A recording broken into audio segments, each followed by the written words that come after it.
गौर नाल वेखियो इन्हां चेहरिਆਂ ਨੂੰ, इन्हां विचली तांग ਨੂੰ। दुनिया विच किते भी, चाहे कोई कुदरती आफत होवे या इंसानी शरारत, ये पहुंच ही जाते ने ते घरे कह के आउंदे ने इंतजार ना करियो, ते तुसीं भावें इन्हां ते इतबार ना करियो, पर ये करनगे, थोड़े लई लड़नगे, तुहाडी मौत तुहाडे तो मूहरे होके मरनगे। इन्हां नूं फिक्र नहीं कि किहड़ी सज़ा होवेगी, क्योंकि ये पता की मनदे ने, इहदे विच ओहदी रज़ा होवेगी।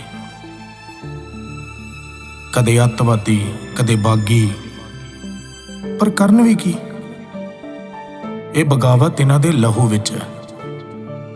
ਉਹ लहू जिन्हें मिट्टी विच गोलियां दब्बियां सी, ਉਹ लहू ਜਿਹੜਾ ਜਲਿਆਂਵਾਲੇ ਬਾਗ 'ਚ ਦਿਸਿਆ ਸੀ, ਉਹ लहू ਜਿਹੜਾ ਸਿਰ ਚੜਿਆ ਤੇ 7 ਸਮੁੰਦਰੋਂ ਪਾਰ ਕਿਤਾਬ 'ਚ ਪਿਸਤੌਲ ਬਣ ਕੇ ਪਹੁੰਚਿਆ, ਉਹ लहू ਜਿਹਨੇ ਚੁੰਮ ਕੇ ਫਾਂਸੀ ਗਲ ਵਿੱਚ ਪਾਈ, ਜਿਹਨੇ ਆਰਿਆਂ ਥੱਲੇ ਵੀ ਆਪਣਾ ਸਿਦਕ ਨਹੀਂ ਛੱਡਿਆ, ਸਿਦਕ ਜਿਹੜਾ ਹੱਸ ਕੇ ਤੱਤੀ ਤਵੀ ਤੇ ਬਹਿ ਗਿਆ, ਚਾਂਦਨੀ ਚੌਂਕ ਵਿੱਚ ਸੀਸ ਦੇ ਕੇ, ਚਮਕੌਰ 'ਚ ਤੀਰਾਂ ਦੀ ਬਾਰਿਸ਼ 'ਚ ਭਿੱਜ ਕੇ ਆਣ ਖੜਾ ਹੋਇਆ ਸਰਹੰਦ ਦੀ ਉਸ ਨੀਂਹ ਵਿੱਚ ਜਿਹਦੇ ਤੇ ਉਸਰਿਆ ਇਨਸਾਨੀਅਤ ਦਾ ਮਹਿਲ।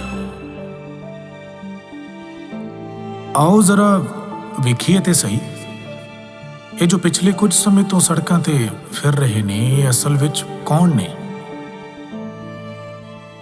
इन्हां बीबियां नूं एडी किहड़ी मजबूरी सी भी ये नाल ही तुर पईयां? ये मजबूरी जागदी ज़मीर दी है, इन्हां दी पवित्र कुख दी है, जिहदे विचों दुनिया दे तमाम योधियां ने जन्म लिया। भला ਇਹ ਘਰੇ ਕਿਵੇਂ ਰਹਿ ਜਾਂਦੀਆਂ? ਇਹਨਾਂ ਵਿੱਚੋਂ ਹੀ ਜੰਮੇ ਸੀ ਆਨੰਦਪੁਰ ਦੀ ਧਰਤੀ ਤੇ ਸਿਰ ਮੰਗਣ ਵਾਲੇ ਤੇ ਸਿਰ ਦੇਣ ਵਾਲੇ। ਇਹਨਾਂ ਵਿੱਚੋਂ ਹੀ ਜੰਮੇ ਉਹ ਯੋਧੇ ਜਿਹੜੇ ਵੱਖੋ ਵੱਖਰੀਆਂ ਕੁੱਖਾਂ ਚੋਂ ਜੰਮ ਕੇ ਆਪਣੀ ਸਭ ਤੋਂ ਪਿਆਰੀ ਮਾਂ ਧਰਤੀ ਦੀ ਕੁੱਖ ਵਿੱਚ ਸਮਾ ਗਏ। ਇਹ ਉਹੀ ਨੇ ਜਿਹੜੇ ਰਾਖੀ ਕਰਦੇ ਨੇ, ਉਹ ਚਾਹੇ ਹੱਕਾਂ ਦੀ ਹੋਵੇ या सरहदां दी। दोवें पासे इक्को प्यो दे पुत ने, दोवें आपो अपने फर्ज निभा रहे ने। जे कुछ विचाले है तां माड़ी सोच दियां सरकारां दे बैरीकेड। इन्हां दा इतिहास पढ़िए तां पता लगदा भी ये पहली बार बागी नहीं होए। ਜਦੋਂ ਜਦੋਂ ਵੀ ਸੱਚ ਤੇ ਹੱਕ ਲਈ ਆਵਾਜ਼ ਬੁਲੰਦ ਕਰਨ ਦੀ ਲੋੜ ਪਈ,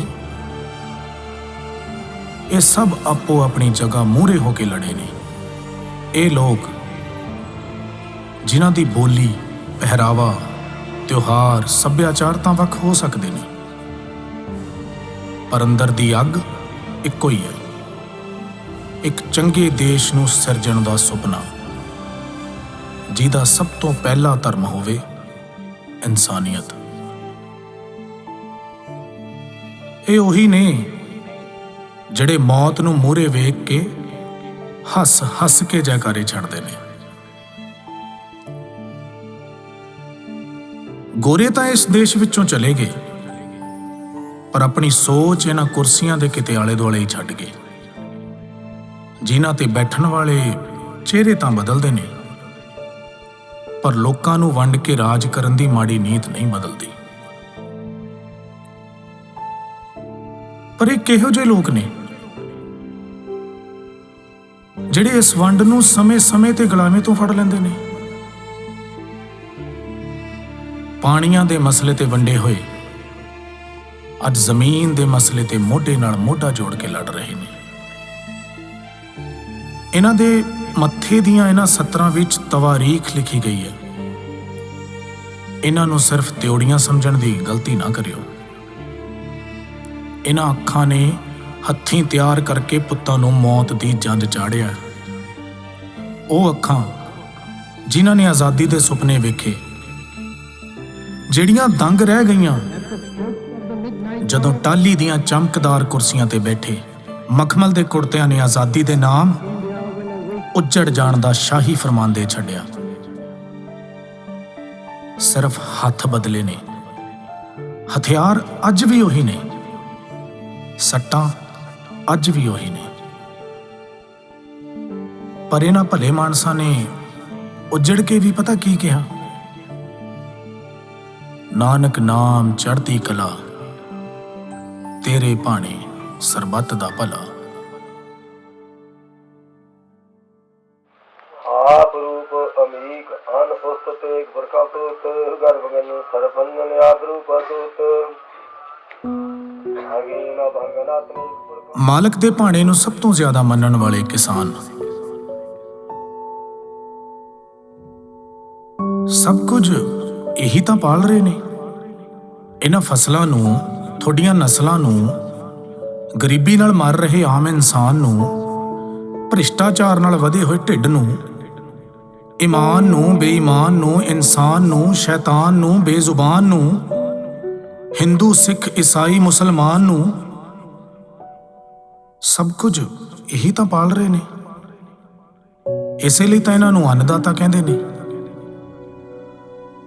ਪਰ ਅਫਸੋਸ, ਅੱਜ ਜਦੋਂ ਇਹ ਅੰਨਦਾਤਾ ਆਪਣੀ ਹੋਂਦ ਲਈ ਪੋਹ ਦੀਆਂ ਠੰਡੀਆਂ ਰਾਤਾਂ ਵਿੱਚ ਘਰ ਪਰਿਵਾਰ ਛੱਡ ਕੇ ਸੜਕਾਂ ਤੇ ਉਤਰਿਆ, ਤਾਂ ਉੱਚੀਆਂ ਲੈਂਟਰਾਂ ਵਾਲੇ ਕਮਰਿਆਂ 'ਚ ਹੀਟਰ ਔਨ ਕਰਕੇ ਰਜਾਈ ਦੇ ਨਿੱਘ ਵਿੱਚ ਬੈਠੇ ਲੋਕ ਇਹਨਾਂ ਨੂੰ ਅੱਤਵਾਦੀ ਕਹਿ ਰਹੇ ਨੇ। ਜੇ ਆਪਣੀ ਆਜ਼ਾਦੀ, ਇਨਸਾਨੀਅਤ ਤੇ ਸਰਬੱਤ ਦੇ ਭਲੇ ਦੀ ਗੱਲ ਕਰਨਾ ਅੱਤਵਾਦੀ ਹੋਣਾ ਹੈ ਤਾਂ ਮਾਫ ਕਰਨਾ, ਪਰ ਕੋਸ਼ਿਸ਼ ਕਰਿਓ ਵੀ ਏਦਾਂ ਦੇ ਅੱਤਵਾਦੀ ਬਣ ਸਕੀਏ ਜਿਹੜੇ ਮਾਰਦੇ ਨੇ ਦਿਲਾਂ ਦੀ ਨਫ਼ਰਤ ਨੂੰ, ਉੱਚੇ ਨੀਵੇਂ ਦੇ ਫਰਕ ਨੂੰ, ਗਰੀਬ ਤੇ ਅਮੀਰ ਦੇ ਵਿਚਕਾਰ ਦੇ ਫਾਸਲੇ ਨੂੰ। ਸੱਚ, ਮਰਨ ਤੋਂ ਯਾਦ ਆਇਆ, ਮੌਤ ਸਿਰਫ ਸਰੀਰਾਂ ਦੀ ਨਹੀਂ ਹੁੰਦੀ।